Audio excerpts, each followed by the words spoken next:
Practical, not perfect. This is my philosophy when I'm putting together a pedalboard. And today I'm going to take you through the journey of my latest pedalboard build, how I planned it out, the issues that occurred with it, and how it turned out. I'm Cole, but you can call me Colgy. I make videos about songwriting, gear, and music in general. If that interests you, please consider subscribing to the channel. It really helps out a ton. But alright, let's get into this pedalboard build. Throughout these last 2 years, my pedalboard setup has remained relatively untouched. Though I would get the occasional desire to change some stuff up, I could never really justify it because the pedalboard worked and I wanted something that worked, so why change anything? However, this past September, my Wampler Plexi drive stopped working, and all of a sudden I had that familiar feeling coming back. GAS, Gear Acquisition Syndrome. Before I knew it, I had fallen down a huge rabbit hole of overdrive pedals, then modulation pedals, then reverb pedals. I had a full-blown case of gas. Eventually, I had to take a step back and remind myself, Cole, I don't have infinite money. I can't just buy every single pedal that I want or that looks cool.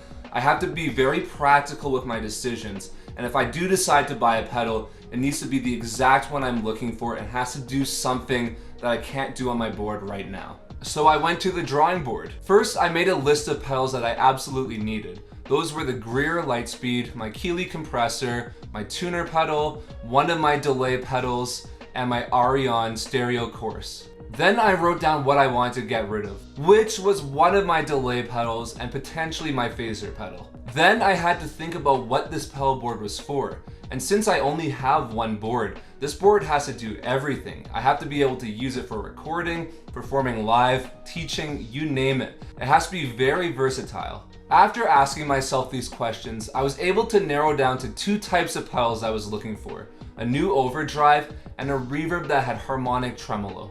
The reason why I wanted to try out a harmonic tremolo reverb pedal was because a few months back, I tried out the Milkman Creamer plugin and loved how harmonic tremolo sounded and basically fell in love with it, and I've been using it ever since a ton, and I've really wanted to get that sound on my board. So once I was able to narrow down the type of effects I was looking for, it was showtime. Once it was go time, I started researching reverb pedals, but truthfully, I didn't really need to research much because I already knew the two top contenders going into this pedalboard build. They were the Keeley Hydra and the Keeley Zoma. Every demo I found of these pedals sounded great, so if I happened to come across any of these pedals in a store, I'd be very happy. And while I was visiting my parents over Christmas, I found a store that had the Hydra in stock, so I went down, tried it out, loved it, and bought it. Now that I found a reverb, it was time to look for an overdrive pedal. As for overdrives, I was pretty open. The first one I tried out was the Keeley Mark III driver, and I loved it.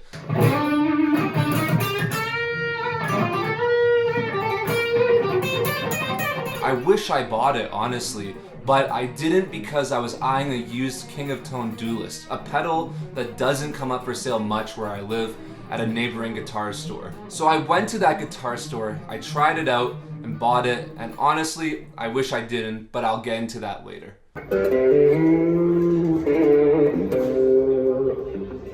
After I bought the Duelist, I figured I could finish the board build super fast, but unfortunately, that wasn't the case. I'm going to be 100% honest with you. The actual board building didn't go that well initially. It worked out in the end, and I'm really happy with the quote-unquote final form of this board, but at first it was quite a rocky road.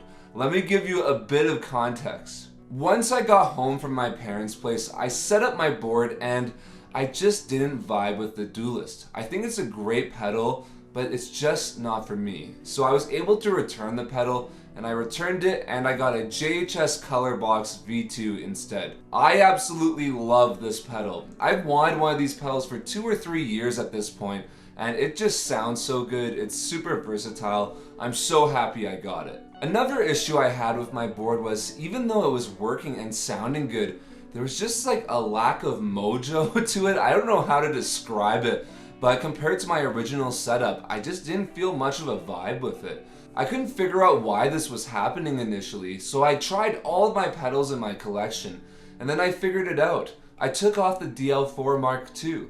I really wanted to take this pedal off my board, not because it's a bad pedal at all. I think it's amazing.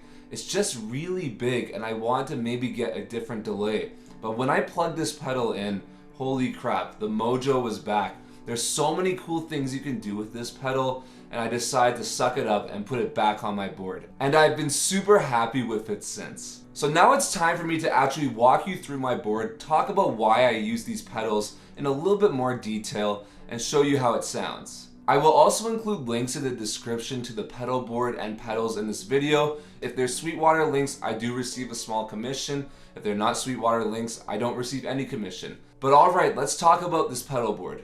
Alright, I got my pedal board in front of me here, so I'm going to walk you through some of the main sounds I use with my board and kind of explain them in a little bit more detail. I'm using my 2004 Fender Stratocaster that I love. And for amps, I'm using my Kemper Profiler, and I'm using a profile of my own Mesa Boogie Fillmore 50. It sounds like this.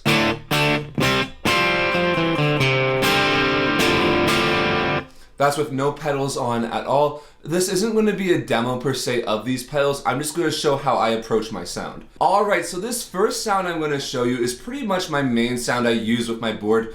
Probably 90% of the time. I use it a ton with my band Daryl Saves Lives. Basically, it's a Keeley compressor mini. Not doing too much compression. I use it more so for when I use split coil sounds into the Greer Lightspeed, which is my favorite pedal of all time. It really just brings out the best qualities of an amp. I don't do too much distortion with it. Usually my drive is between around 10 o'clock and 1 o'clock. Frequencies between around 8 o'clock and 12 o'clock, depending on the venue, depending on how I'm feeling. Then into my RE202 Space Echo by Boss. This isn't doing too much actual noticeable delay. It's pretty quiet. It just adds a little extra oomph to my sound. I don't really know how to describe it, so I'll show you the sound.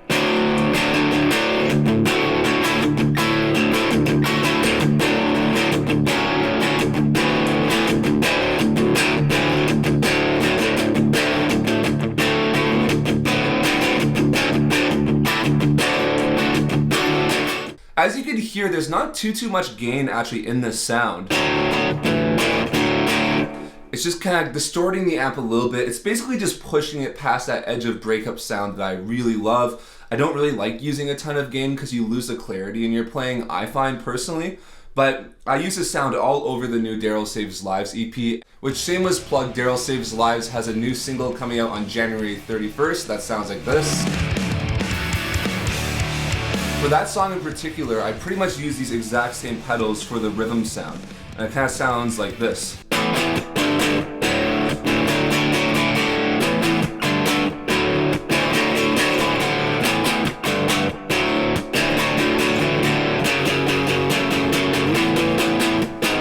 So it's just a really nice, clear rhythm sound. I really love it a lot. That rhythm sound I show you is pretty similar to how I approach all my sounds. I like to have compression, sometimes a bit of drive, delay, or a reverb, and maybe a modulation. So for my actual lead sound, it's pretty similar to this, though I'm in a bit of a gray area right now because I'm still learning the color box, but currently I use a GE7 as a boost. So basically it just takes the Greer Lightspeed and then makes it a little bit crazier. So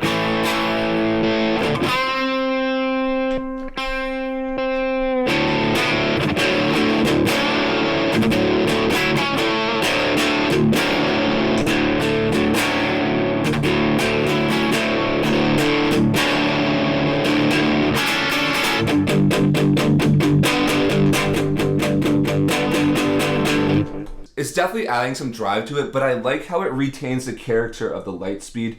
And I'm a huge fan of EQ pedals, so I'll mess with that EQ setting depending on the venue, depending where I'm playing, depending on the song. But I'll also use that EQ pedal to create textures with my playing when I'm recording at home, so just messing with different frequencies, trying to create cool sounds. And then this next sound here I use live a ton when things get a little bit quieter, but I still want my guitar to stand out a little bit and have some character to it. Basically, it's my Keeley compressor, same settings, I don't touch that. Into my stereo chorus. The stereo chorus acts more as a Leslie sound, as you'll hear. This one is from a brand called Arion. It's from the 80s. It's great. I love it so much. I looked 10 years for this pedal, though it's falling apart a little bit. Into either the Space Echo or the DL4, and then into a reverb. Live, I use this sound for a song called Fall to Pieces, which sounds like this.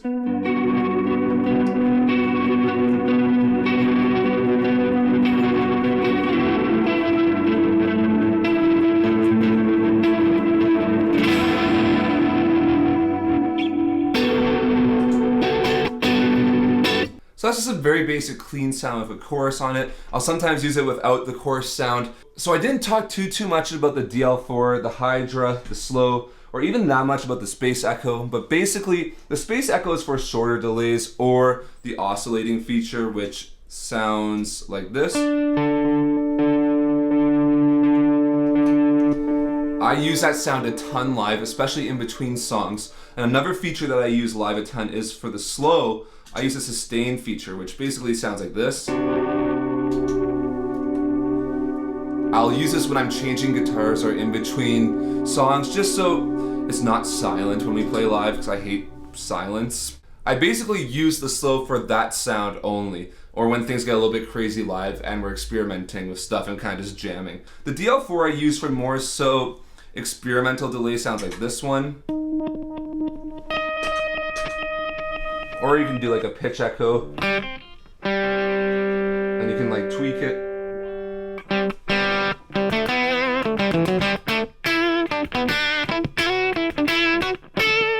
Just into an actual harmony unit. You could do so much with it. There's so many like hidden sounds in this thing that you just have to tweak to find. I'm gonna do a video probably on this pedal in a bit. It's really great. So then there's the Keeley Hydra, which I use just for a very subtle reverb. Nothing too crazy. I think it's gonna replace the space echo sometimes. Instead of having a delay going with my sound, just using a reverb instead. And then I got the harmonic tremolo, which sounds like this.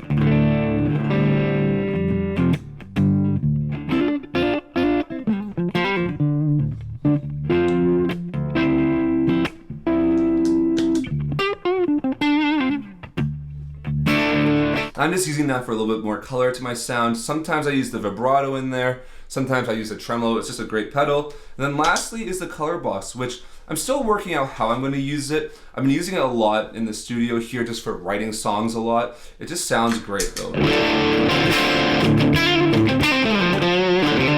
I love using the high pass feature, just cranked.